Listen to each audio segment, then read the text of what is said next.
We're trying to figure out what it is I forgot that I wanted to ask you earlier. I just want to thank him for playing Paul's tunes to me. It's very nice of you. Wonderful, thank you.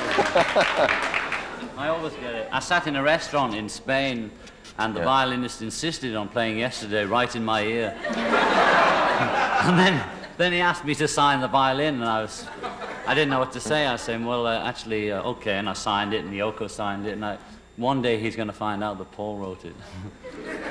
That's better than if they'd played Wedding Bells Are Breaking Up, That Old Gang of Mine. I guess so. I guess so. Maybe I should have saved that for later. You know, well, let's talk about that for a second, because you know, Yoko, you've even been called the Dragon Lady, who yes, the lady who brought the Beatles apart and took them all apart. I have trouble with English. Can we please give her the credit for all the nice music that George made and Ringo made and Paul made and I've made since they broke up? If she did it.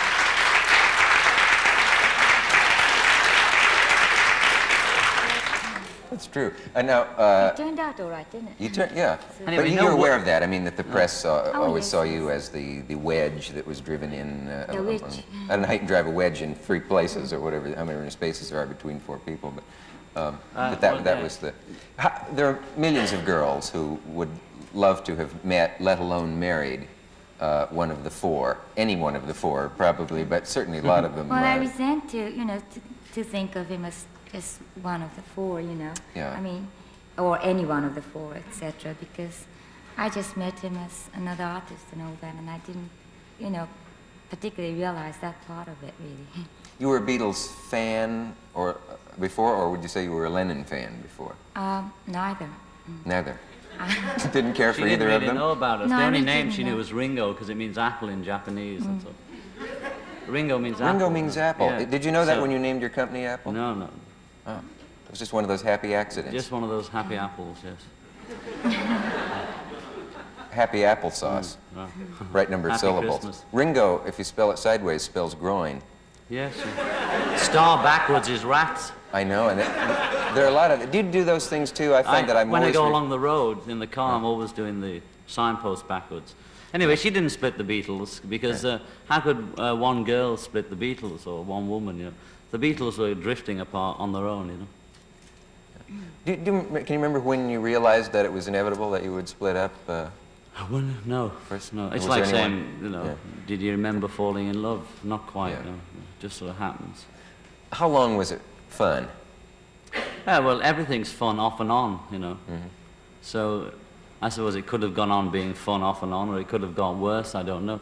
It's just that when you grow up, you know, we don't want to be the crazy gang, which they might know over here, which is British, or the Marx Brothers, which is sort of being dragged on stage playing She Loves You when we've got, you know, asthma and tuberculosis, and when we're 50, you know. Here they are again, yesterday, all my troubles. So a long time ago I said that I didn't want to be singing She Loves You when I'm 30. I said that when I was about 25 or something, which in a roundabout way meant that I wouldn't be doing whatever I was doing then, you know, at 30. Well, I was 30 last October, and that's about when my life changed, really. Especially for John, I can say that he's at least sort of outgrown, you know, whatever they were in, you know. Because I think it's very difficult for 4 artists who are so brilliant and talented to be together and do everything together, you know. I mean, just impossible almost. So whatever they were doing was almost miraculous, you know, that they were together at all. With all the pressures and everything Yes, that yes, they had. and, I guess the Hard Day's Night, everybody thought that was what life really was like for you, and that a man with a handheld camera had managed to capture the essence of Beatle life, and that it was always just flitting about in a lovely, carefree, joyful way. Well, was it ever like that? It wasn't that carefree ever. It was a lot more pressure. That was a sort of comic strip version of what actually was going on, you know. Pressure was far heavier than that. You know? And that was written after the author spending about 3 days with us when we played in London and then in Dublin and then back in London again. He wrote the whole of the film based on our characters, you know, clod-hopping Ringo, sharp John, whimsical Paul, and stern George. You know, all those, the Beatle character myths were formed from 3 days watching us, you know, which was a lot of junk, really. Would you like me to get that for you? No, thank you. Oh. I don't believe She's in a it. female lib, you see. That's why I hesitated, because I've had my fingers snapped off by ladies on the show that I tried to light. But you do light men's cigarettes as well sometimes, if you feel like it. If you're feeling gay, you know. I do. Well, one does light any sexy cigarettes, Betty Rowling, don't we? I mean, John, I to be interrupted honest- you, though. And, Did you? I'm sorry. Or, Yes. you were what saying... I meant was, as a woman, you know, it's such a nuisance to have to wait for somebody, to, you know, that bit too. And do you make a point of opening the door for yourself? No, I don't make a point of it. You know, when I'm tired, it's always very nice if somebody opens. But I don't, you know, at the same time, I don't make a point about just waiting. You know, that is silly too, I think. You know. Yeah, I think so too. I think I disrupted something there, or I interrupted it. Well, I really. don't We were remember. we were talking about the fact that the impression in the Beatles movie that was the Oh, well, that was sort it, of a really. comic that, strip version of what life's really like. Well, that was all I had to say, really. It was a Yeah. comic strip version, and it sort of stuck with us, and now for a small message from We'll Be Back. Something like that. He's right about that. We have a station break, and we'll be back.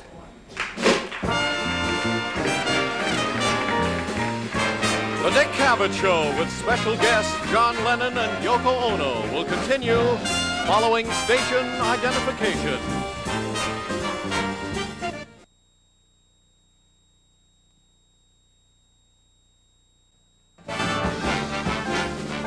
The Dick Cavett Show with special guests John Lennon and Yoko Ono will continue following this message.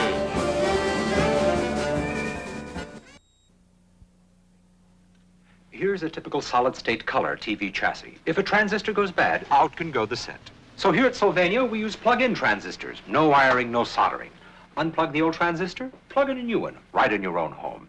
Look, this tiny little part alone took us 6 months to put in production. But then we don't make them fast, we just make them good. Color TV by GTE Sylvania. Your letter of the 14th, the shipment is on Take a its way. Sony to lunch. Dictate into the condenser microphone built right into Sony's cassette recorder AM/FM radio.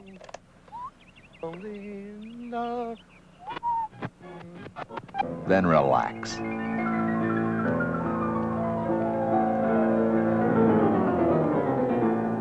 The Sony cassette recorder, one of 42 great Sony tape recorders at your Sony Super Scope dealer.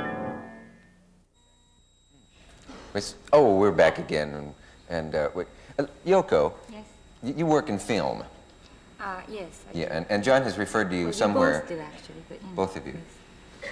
But John said somewhere that you were one of the best unknown artists in the The world. most famous unknown artist in the world, she is, yes. Yeah, yeah. Because she's been in the so-called avant-garde world of New York for almost 15 years, producing... How many?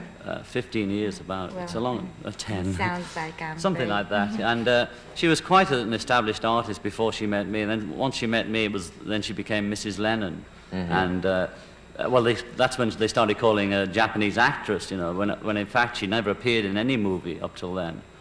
And really, but mainly. And she'd been directing movies and having gallery shows and theatre shows and things like that. And then it got swamped with Mrs. Lennon, but now it's just about turning around. People are realizing that she's an artist in her own right, but she's still the most famous unknown artist. And Do you want to comment Yes, on that that? was brought up. That was Sorry? brought out because of this film that we're going to see. Yeah, we have a piece of a film that you did. It's not, maybe the most famous film you did was one called Bottoms.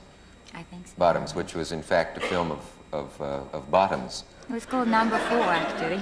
Yeah. 364 bottoms, 5 bottoms, that was it. 364 or 365? 365 bottoms, one for each day One of for the each year. day of the year, yeah. But it actually didn't contain 365 because I thought, well, nobody's going to really... It's a conceptual number, you know, Not and they gonna couldn't count possibly count it, so... You mean that in some cases the bottoms were the same one No, posing I as wouldn't- other There might be bottoms? about I wouldn't 100 in it. You see, the interesting thing about the film is all the bottoms were the intellectual and artist people in London. And the soundtrack of the film is all of them trying to explain and be very uncomfortable about why they're taking the trousers off. Some guy saying, well, I normally do Shakespeare, you know. And then you see his bottom just, and it's not cut to each bottom, but the whole screen is just two bottoms to each side of the buttocks walking like that. And then all these comments are saying, well, you know, like I normally do Shakespeare, and what's it all about, and the real philosophy about taking your trousers off, and they're all jabbering on like that.